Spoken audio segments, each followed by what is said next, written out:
अव्यय। अव्यय का अर्थ है जिसका व्यय ना हो, अर्थात जिन शब्दों के रूप में लिंग, वचन, कारक, पुरुष, काल आदि के कारण कोई परिवर्तन नहीं होता हो, उन्हें अव्यय या अविकारी शब्द कहते हैं। नीचे दिए गए वाक्यों को पढ़िए और समझिए। राघव प्रतिदिन विद्यालय जाता है। राधिका और मीरा सहेलियां हैं।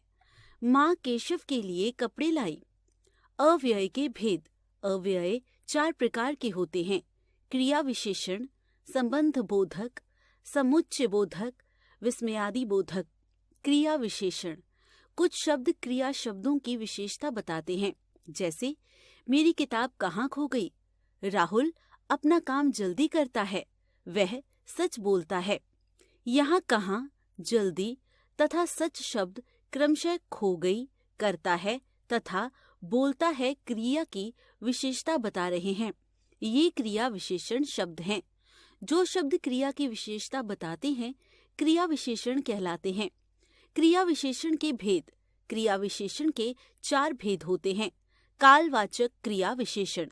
क्रिया के समय का बोध कराने वाले क्रिया विशेषण कालवाचक क्रिया विशेषण कहलाते हैं, जैसे कल, आज, परसों, सुबह, शाम, रात, दिन, प्रतिदिन, लगातार, बार बार, बहुधा आदि। मैं आज बाजार नहीं जाऊंगा। हमारी रेलगाड़ी रात में जाएगी। दादाजी सुबह आ जाएंगे। मैं प्रतिदिन फल खाता हूँ। स्थानवाचक क्रिया विशेषण। क्रिया के स्थान का बोध कराने वाले क्रिया विशेषण स्थानवाचक क्रिया विशेषण कहलाते हैं, जैसे नीचे, ऊपर, यहाँ, वहाँ, इधर, उधर आदि। रमा इधर चली आओ। मदन नीचे गया। बच्चे इधर उधर घूम रहे थे। माधवी वहाँ बैठी है। परिमाणवाचक क्रिया विशेषण। क्रिया के परिमाण का बोध कराने वाले क्रिया विशेषण परिमाणवाचक क्रिया विशेषण कहलाते हैं, जैसे थोड़ा, तनिक, बहुत, कम, भारी, केवल, ज्यादा, बिल्कुल, उतना, थोड़ा सा आदि। दीपाली कम बोलती है। विभा बहुत बोलती है। रितिका को थोड़ा विश्राम करना चाहिए। रीतिवाचक क्रिया विशेषण। क्रिया की रीति तौर तरीके का बोध कराने वाले क्रिया विशेषण रीतिवाचक क्रिया विशेषण कहलाते हैं, जैसे तेज, धीरे धीरे, जल्दी जल्दी, धड़ाधड़, अचानक, सचमुच, सच, संभवतः, एकाएक, तथा, यथा, मत, कभी नहीं, कदापि नहीं, अवश्य, शायद, सहसा, जरूर आदि। रमन तेज दौड़ता है। गीता जल्दी आओ। दादी माँ धीरे धीरे चलती हैं। सवारी अचानक गिर पड़ी। नीचे तालिका में क्रिया विशेषणों की सूची दी जा रही है, इन्हें पढ़िए और जानिए। क्रिया विशेषण तालिका। कालवाचक, स्थानवाचक, परिमाणवाचक, रीतिवाचक। सुबह, यहाँ, बड़ा, तेज। प्रातः, वहाँ, छोटा, धीरे धीरे। सायं, इधर, थोड़ा, सुस्ती से। परसों, उधर, बहुत, फुर्ती से। आज, सामने, तनिक, जल्दी। संबंध बोधक। कुछ शब्द संज्ञा या सर्वनाम का संबंध वाक्य में प्रयुक्त अन्य शब्दों के साथ स्पष्ट करते हैं, जैसे घर के बाहर अनामिका खड़ी है। मंदिर के सामने सरोवर है। मेज के ऊपर टोकरी रखी है। संगीता के पास मेरा पेन है। यहाँ के बाहर, के सामने, के ऊपर तथा के पास अव्यय शब्द क्रमशः घर और अनामिका, मंदिर और सरोवर, मेज और टोकरी तथा संगीता और मेरे बीच संबंध स्थापित कर रहे हैं। ये सभी संबंध बोधक अव्यय हैं। जिन शब्दों द्वारा संज्ञा या सर्वनाम का वाक्य के अन्य शब्दों के साथ संबंध स्पष्ट हो, वे संबंध बोधक अव्यय कहलाते हैं। संबंध बोधक अव्यय के भेद। संबंध बोधक अव्यय अर्थबोध की दृष्टि से 10 प्रकार के होते हैं। कालवाचक, के पहले, के बाद, के आगे, के पीछे आदि। दिशावाचक, के आसपास, के पार, की ओर आदि। स्थानवाचक के सामने, के निकट, के यहाँ आदि।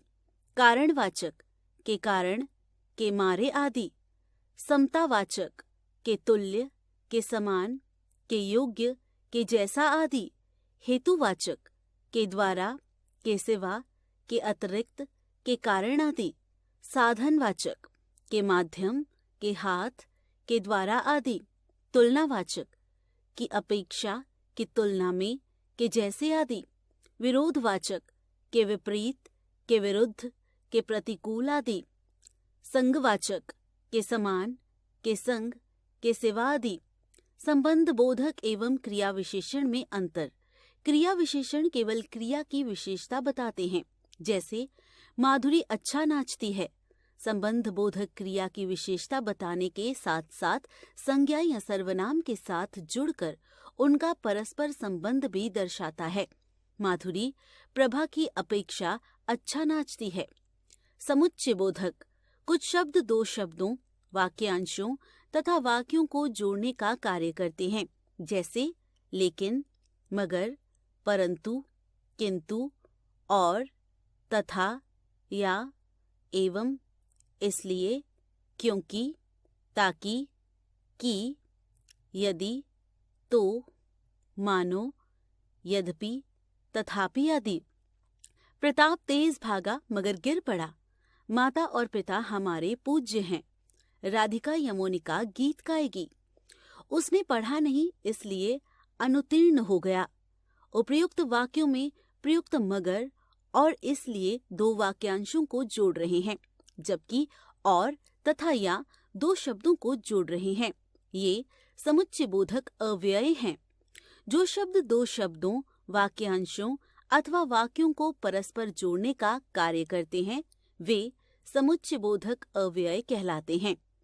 विस्मयादि बोधक कुछ शब्दों से खुशी, दुख, क्रोध, शोक, घृणा आदि का पता चलता है, जैसे वाह कितना सुंदर उद्यान है, अरे यह गिलास कैसे टूट गया, हाय ये क्या हो गया, बाप रे कितना भयानक सांप था। उपयुक्त वाक्यों में प्रयुक्त वाह शब्द से खुशी का, अरे शब्द से क्रोध का, हाय शब्द से दुख का तथा बापरे शब्द से भय का बोध हो रहा है। विस्मयादि बोधक अव्यय है। जो शब्द आश्चर्य, खुशी, दुख, हर्ष, घृणा आदि भावों का बोध कराते हैं, वे विस्मयादि बोधक अव्यय कहलाते हैं। विस्मयादि बोधक अव्यय के भेद। विस्मयादि बोधक अव्यय के निम्नलिखित प्रमुख भेद होते हैं। आश्चर्य बोधक, अरे, हैं, सच आदि।